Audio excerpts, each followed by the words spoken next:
আসসালামু আলাইকুম, সবাই কেমন আছেন? আশা করি সবাই ভালো আছেন। তো সবাইকে অগ্রিম ঈদ মোবারক। সবাই ঈদে বাসায় যাচ্ছেন, বাসায় যাবে ঈদের ফ্রেন্ড সার্কেলদের নিয়ে, সাথে নিয়ে কী পিকনিক করবেন? অবশ্যই চিকেন রেস্টও করবেন। আর চিকেন কীভাবে করতে হয় সেটা আমি আজকে আপনাদের A to Z শিখিয়ে দিব। আর আমি চিকেন রোস্ট করবো একটা ভিন্নভাবে, সেটা হচ্ছে চিকেনের স্কিনটা সহ, অর্থাৎ স্কিন লেস করবো না, স্কিন সহ কীভাবে করি আমি একদম A to Z আপনাদের দেখাবো, জাস্ট দেখে যান। তো প্রথমে কিছু দারচিনি নেবেন, সামান্য পরিমাণ 4 থেকে 5টা দারচিনি নিয়ে ব্লেন্ডারে রেখে দিবেন।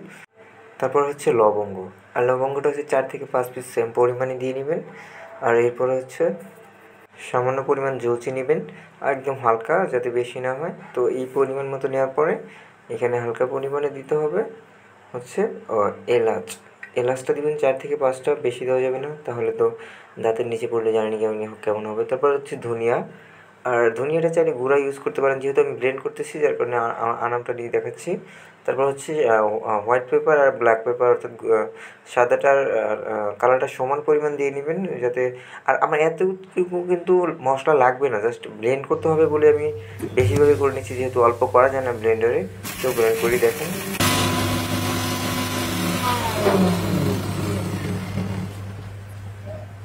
তো আমার ব্লেন্ড করা শেষ হয়েছে। বেশি ব্লেন্ড করা যাবে না, তাহলে গ্রেভিতে দেখা যাবে না। তো আমি চিকেনটা এখন যেহেতু স্কিন সহ নিয়েছি, সেখানে একটু আমি টক দই ইউজ করবো। আর টক দইটা যদি না থাকে সেক্ষেত্রে আপনার লেমন জুস ইউজ করতে পারেন। তো আমি লেমন জুস ইউজ করে দেখাচ্ছি আপনাদের একদম সহজে।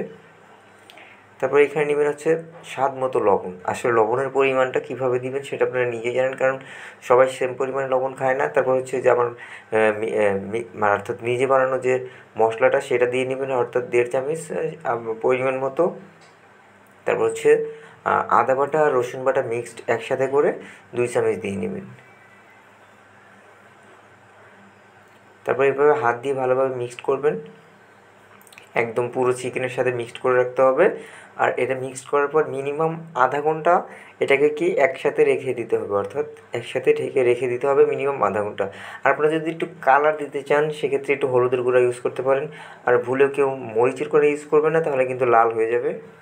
সাবধানতা অবশ্যই অবলম্বন করতে হবে আমাদের। তো মিক্সড করে এটা আমি আধা ঘন্টা রেখে দেওয়ার পরে এখন আমি গ্রাভিটা বানাবো। আর গ্রাভি বানাতে প্রথমে একটি কড়াই নিব, কড়াইতে পরিমাণ মতো তেল দেওয়ার পরে আদা রসুন দিব 2 চামচ।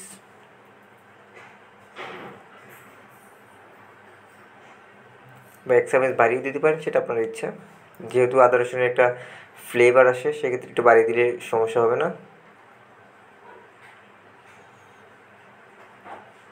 তারপরে 2-3টা তেজপাতা। তো ইদানিং আমার ভিডিওতে তেমন ভিউ আসতেছে না, আর আপনারা কমেন্টসও করতেছেন না ভিডিও কেমন হয়। কাইন্ডলি আপনারা জানাবেন, কারণ আপনাদের জন্যই এত কষ্ট করে সেই ভিডিওটা বানানো।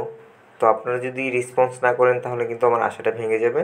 পরে হচ্ছে যে আপনার পেঁয়াজ ভাজাটা দিয়ে এটা আপনার কিনেও পাবেন বা নিজেও বানাতে পারেন, একদম ইজি প্রসেস। সেটার ভিডিও আমি আপনাদের নেক্সট কোনোতে দেখাবো। তারপরে একটু টক দই ইউজ করেন, আপনারা সবথেকে বেটার হবে। তারপরে যে স্বাদ মতো লবণ দিয়ে নেবেন। আর আমি সাজেস্ট করবো অল্প একটু চিনি দেওয়ার জন্য, সুগারটা 1 থেকে 1.5 চামচ। তারপরে এই যে আমার হাতে বানানো যে মশলাটা, এটা হচ্ছে 2 চামচ। আর গ্রেভিটা যাতে গাঢ় হয় অবশ্যই এদিকে খেয়াল রাখতে হবে। তারপর এটাকে আপনার চামচ বা কিছু একটা দিয়ে স্পাইসগুলো দিয়ে একটা মিক্সড করতে হবে। দেখেন, গ্রেভিটা বানানোর ক্ষেত্রে সবসময় খেয়াল রাখতে হবে চুলার পাওয়ারটা যাতে মিডিয়াম থাকে, বেশি দেওয়া যাবে না, তাহলে গ্রেভিটা শুকিয়ে যাবে। আর কমও রাখা যাবে না, যাতে গ্রেভিটা ঘন না হয়। তো সব দিক বিবেচনা করে গ্রেভিটার পাওয়ার অবশ্যই, চুলার পাওয়ারটা অবশ্যই মিডিয়াম রাখতে হবে। তো কে কোথা থেকে দেখছেন আমার ভিডিওটা অবশ্যই জানাবেন, যেহেতু ঈদ সবাই বাড়িতে গেছেন। তারপরে এখানে দিবেন কিছু কাঁচামরিচ, অর্থাৎ আনাম কাঁচামরিচ দিবেন, যাতে এটার স্পাইসিটা কারো না লাগে। আর এখানে আমি দেবো হচ্ছে গোলাপ জল, যেটা আমরা বাংলায় বলে থাকি গোলাপ জল। এটা দিলে হচ্ছে আপনার দ্রুত হয়ে যাবে আর কি মাংসটা, আর ফ্লেভারটা অনেক ভালো আসে, যার কারণে এটা দেওয়া। এটা না দিলেও অপশনাল হিসেবে দিয়েছি আর কি।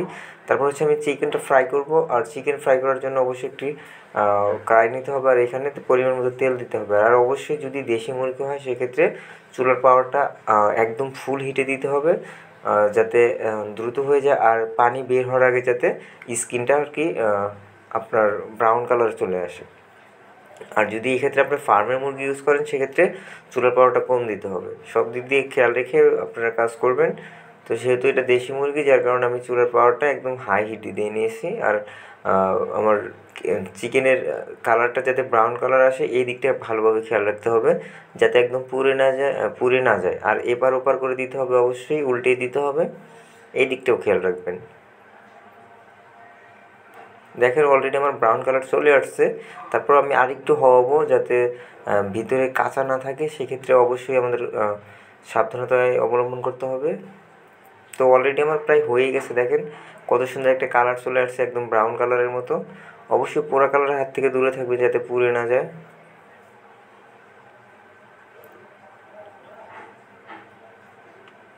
আর কে কোথা থেকে ভিডিওটা দেখছেন অবশ্যই জানাবেন প্লিজ। আর একটা কথা, সেটা হচ্ছে গ্রাভিটা কিন্তু চিকেন ফ্রাইয়ের আগে বানাতে হবে, কারণ গ্রাভিটা যদি পরে বানান তাহলে চিকেন ফ্রাইটা একদম আপনার ঠান্ডা হয়ে যাবে, পরে খেতে মজা লাগবে না। তো গ্রাভিটা আগে রেডি করতে হবে, তারপরে আপনার চিকেনটা ফ্রাই করতে হবে। আর চিকেন ফ্রাই করার পরে ধীরে ধীরে এটা গ্রাভিতে একটা একটা করে রেখে দিয়ে তারপর আবার এটা এই গ্রাভিটাতে আবার চুলার পাওয়ার দিতে হবে আর নাড়াতে হবে। তো আমি আপনাদের কিন্তু একদম A to Z বলে দিচ্ছি, অবশ্যই আপনাদের সুবিধার্থে, যাতে আপনারা ইজিলি করতে পারেন আর ইজি রেসিপি হয় এটা। তো আমার অলরেডি হয়েই গেছে প্রায় অনেক অংশই, আরেকটু হলেই খাওয়ার উপযোগী হয়ে যাবে। তো আমার রেসিপি আপনাদের কাছে কেমন লাগে অবশ্যই কমেন্টস করে জানাবেন। আর যেহেতু এটা ঈদের সময়, তো সবাই বাসায় যাবেন, যার কারণে স্পেশাল একটা ভিডিও দিলাম যাতে আপনারা বাসায় যেয়ে এটা করতে পারেন। তো ইতিমধ্যে আমার চিকেন রোস্টটা একদম তৈরি হয়ে গেছে, এখন এটা খাওয়ার উপযুক্ত হয়ে গেছে। এটা চাইলে এখন এই সময় থেকে খাওয়া স্টার্ট করতে পারবেন। তো সবাই ভালো থাকবেন, সুস্থ থাকবেন, দেখা হবে আবার কোনো নতুন এক ভিডিও নিয়ে। এ পর্যন্ত সবাই ভালো থাকবেন, সুস্থ থাকবেন, আর আমার জন্য দোয়া করবেন অবশ্যই, যাতে আমি আর নতুন নতুন রেসিপি আপনাদের মাঝে তুলে ধরতে পারি। তো আমার ভিডিওতে যদি আপনার নতুন হয়ে থাকেন অবশ্যই চ্যানেলটা সাবস্ক্রাইব করে নেবেন। অবশ্যই ভালো থাকবেন, সুস্থ থাকবেন, আল্লাহ হাফেজ, আসসালামু আলাইকুম।